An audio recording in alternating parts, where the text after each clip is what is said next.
Allez, c'est parti. Mon prénom c'est Massangila Lumengo. Mon nom de danseur c'est Yuxon. Je suis danseur professionnel, danseur dans le groupe dont je suis le fondateur, un des membres fondateurs, Wanted, et Sierra Stepper. Je suis danseur.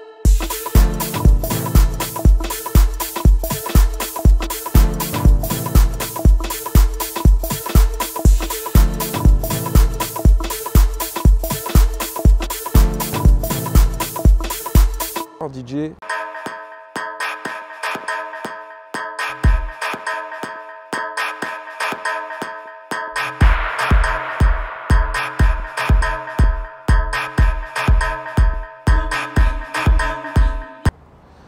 J'ai aussi mis au point un système d'évaluation qui s'appelle Ox Method, un système pour évaluer les danseurs professionnels. Et voilà, activiste, danseur, graphiste. J'ai grandi à Marne-la-Vallée, à Torcy. Je suis né en Belgique et actuellement j'habite à la ville de Chelles, dans le 77.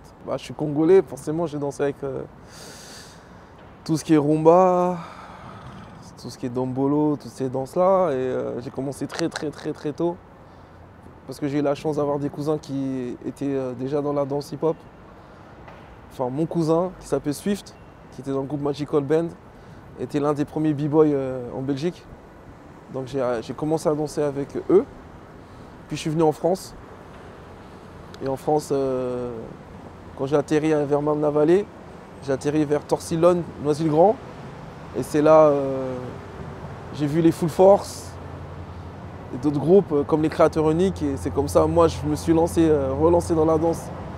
Et ma plus grande inspiration, celui qui m'a vraiment mis dedans, c'est Ahmad Abba Hassan. Celui qui a formé le groupe Wanted, Akbe Ijagi, et qui est Axon, Youssouf Kamara, et qui est Buck. Et voilà quoi, c'est mes premières personnes avec qui je danse. Et Idriss Njoya, bien sûr, de Créateurs Uniques. Donc c'est les 4 personnes qui m'ont lancé dans la danse. J'ai commencé avec le Smurf, le pop. Après, j'ai viré sur tout ce qui était hype, New Jack Swing. Après, j'ai breaké. Et puis, j'ai fait en même temps que j'ai breaké, j'ai fait du hip-hop. J'ai commencé à connaître le mouvement house, je crois, vers 95-96. Sur des clips, des émissions de télé comme The Grind. En regardant plusieurs clips. De toute façon, c'était la tendance des clips à l'époque sur MTV. Et voilà, je me lance dedans petit à petit en fait, vraiment petit à petit. Puis j'ai eu la chance d'aller au Japon, où j'ai fait la connaissance de certains pionniers aussi, comme Khalif Sellers, Shanes Selby, et Mike Euphoria. Et en rentrant, enfin déjà, je danse déjà puisqu'on est déjà des clubbers, on va souvent au Queen, au Rex, avec la petite clique qu'on avait formée. On parlait avec Wanted qui s'appelait Queen Step. Il y avait Babson, Tip Top, Steve, Loxé, Vida, enfin toute une clique, Mich, toute une clique qui était dedans et tout. Et donc je me suis mis à fond dedans et voilà. Hein. Je me lance dedans vraiment à fond. Allez, à fond, je m'y mets vraiment en 99. Mais avant, c'est occasionnel puisque je suis plus un danseur hip-hop en fait. Je pense que je fais partie de ceux qui ont une vraie histoire avec New York, par rapport aux échanges, par rapport le mode de représenter. Parce qu'avant, il n'y avait pas beaucoup de battles. Et l'un des battles qui était phare à l'époque, où il fallait se faire voir, c'était la House Dance Conference qui était à New York. Donc on a commencé à aller à la House Dance Conference plusieurs fois. On a essayé de faire nos noms là-bas, avec Baba. Et puis, Babson et moi, je crois qu'on est les premiers à défier officiellement les Américains sur leur territoire. Donc en 2004, on se défie à Fort Greene Park avec plusieurs danseurs qui sont Brooklyn Terry, Mike Euphoria, Poca, comment il s'appelle encore, Tony Concept, plusieurs danseurs de l'époque qui sont aujourd'hui des amis. C'est ça qui est marrant. Et voilà, on se défie là-bas et on met Paris sur la map, clairement. Même si avant nous, il y avait des personnes qui sont parties pour l'histoire de la house, là, les pionniers, qui sont Didier Firmin, Rabat, Idi, Hicham, qui sont eux partis chercher des informations et les ramener aussi. Et qui nous ont aussi influencés, puisqu'on a dansé avec eux, parce que la danse c'est de l'énergie et de l'influence, donc je ne peux pas dire que j'ai ramené, parce que c'est pas vrai. Il a fallu voir des personnes. Et ça c'est des personnes que j'ai toujours big up. Et, mais nous on est plus venus là-bas pour dire voilà, nous aussi on existe en fait. Nous aussi on est là. Et c'est pour ça que cette histoire elle est importante. Parce qu'il y a plein de choses qui démarrent de ça en fait. Voilà. Depuis que je suis petit, j'ai toujours pris des cours de dessin. Les gens qui me connaissent savent que j'ai été très bon en dessin et je me suis lancé dans le tag. J'étais un tagger. Je vais pas te dire le nom de mon tag. Donc j'ai fait les trains, les RER, j'ai fait tout ce qui... Pendant 10 ans, j'ai fait ça à fond en fait. Ma spécialité c'était les personnages, les persos, les flops. Voilà, j'ai fait plusieurs trains. Et par rapport à ça, j'ai eu la chance de connaître des personnes qui voulaient justement que je continue dans le dessin. Donc j'ai été inscrit aux Beaux-Arts. J'ai fait 1 an et demi, 2 ans. J'ai pas pu continuer parce que je me suis lancé dans la danse. Donc je suis devenu professionnel, j'ai commencé à avoir plusieurs dates. Donc il fallait que je change de perspective. Donc je me suis plus trop lancé dedans. Mais j'ai toujours cet œil sur l'art et la danse en fait. Donc aujourd'hui je dessine la danse à ma manière. Aujourd'hui j'ai fait ma première expo avec Paradoxal pour les 10 ans, avec des masques africains à l'honneur de Babson et de son Fighting Spirit. Donc c'était ma première exposition que j'ai faite. Et là je pense que pour 2024 je vais développer d'autres choses sur la danse et le dessin, dont mon livre que j'aimerais bien qu'il sorte. Un livre qui est sur la danse pour expliquer un peu mon état d'esprit. Donc voilà quoi. Donc ouais, la danse, le dessin et moi. Et puis je dessinais beaucoup sur les quais.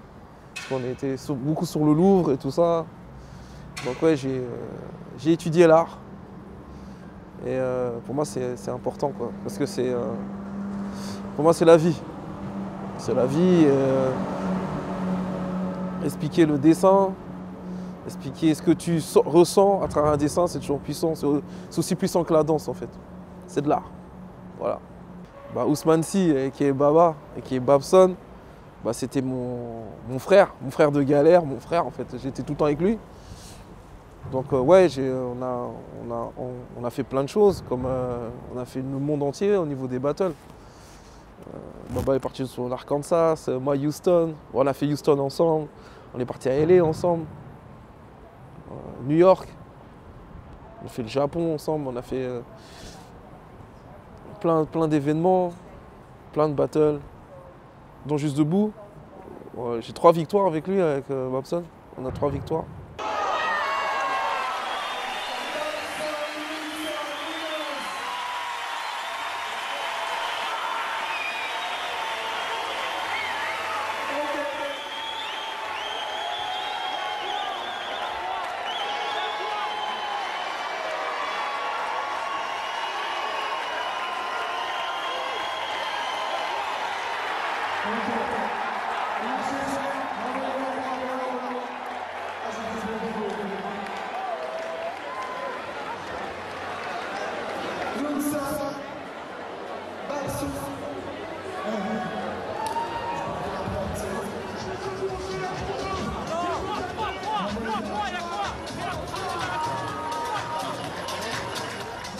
On a Cercle Underground, on a fait plusieurs battles ensemble. Donc je pense que pour moi, enfin pour beaucoup, hein, on fait partie des meilleurs duos qu'il y a eu, tu vois. Bon, Babson est décédé il y a 2 ans, mais on représente toujours son état d'esprit et ce qu'il a transmis à d'autres personnes, comme Paradoxal. qui aujourd'hui tourne aussi avec le spectacle s'appelle One Shot et Queen Blood. Et oui, Babson, c'est. Nous on dit il a une legacy, une legacy qui ne va jamais s'arrêter. Bah, il a un centre culturel que vous pouvez aller à Antony, le centre Ousmane Sy, qui a son nom. Je pense que c'est le premier danseur hip-hop à avoir un centre culturel à son nom. Pour vous dire à quel point il a été influent sur son parcours. Il a été co-directeur du CCN de Rennes. Il a créé un concept qui s'appelle All for House. All for House qui a été un concours, un contest de All Style. Donc tout le monde se rend compte, mais la musique principale c'est la house. Et voilà. Et tout ce qu'il a fait, tout ce qu'il a pensé, bah, on va continuer à cette legacy en fait. Et nous, comme on dit, merci, avec un S, parce que Ousmane Sy, pour tout ce qu'il a fait et qu'on va continuer à faire en fait. Donc voilà. Bah, mon style, j'ai pas de style. Mon style, c'est des danses qui existent déjà. On va dire, moi je suis plus un artisan de ce qui s'est fait. Je suis pas quelqu'un qui a créé ces danses en fait. Moi, quand je suis arrivé, la house existait déjà, le hip-hop existait déjà, sauf que j'ai essayé de mettre plus mon identité sur ces mouvements. Et dont la base pour moi principale, c'est la musique. Donc pour moi, la musique est le premier fil conducteur où j'essaie d'exprimer. Parce que pour moi, ma musicalité, c'est faire comprendre aux gens ce que j'écoute visuellement. Et donc moi je pense que je me suis plus basé sur ça et je suis plus sur une optique rythmique. Donc c'est-à-dire que tu regardes la danse à travers le rythme. Et après bien sûr pour développer tout ça, j'ai essayé d'explorer plusieurs danses, comme la tap, tout ce qui est afro. J'ai voyagé, je suis parti en Afrique du Sud, voir les Pansoulas. Bien sûr chez moi au Congo, j'ai discuté avec beaucoup de musiciens et voilà. En fait, c'est jamais fini. Je suis plus trop dans une histoire de battle. Je suis plus dans une histoire à celui qui sera le plus proche de la musique. Plus proche. Émotionnellement, visuellement et techniquement. Voilà. Donc essayer de coller l'astral et le physique sur Terre, c'est compliqué. Parce qu'il y a beaucoup de personnes qui ne comprennent pas. Mais quand tu comprends, c'est là d'où vient la magie. Parce que moi, je pars du principe où la première fois qu'on danse, on aime la danse, c'est pas forcément par le physique, c'est forcément par ce que tu as écouté, ce que tu as compris. Donc pour moi, cette magie-là, elle est là. Et je suis plus dans un entraînement d'être le plus près de la zone. Pour ceux qui comprendront, voilà. Là, j'ai choisi de prendre une photo à la Statue de la Liberté. Parce que déjà, c'est un monument qui est puissant, qui a été donné par la France aux États-Unis. Et comme moi, je pense qu'on est un bridge, parce qu'on fait partie de ceux qui étaient en Europe et qui sont partis aux États-Unis et qui sont revenus pour donner des informations. Je pense que le bridge de Paris et New York, il commence ici en fait. Il commence ici et je pense que faire une photo ici, c'est une symbolique. Clairement, une symbolique. Voilà, le bridge. Le bridge invisible. Voilà. Salut.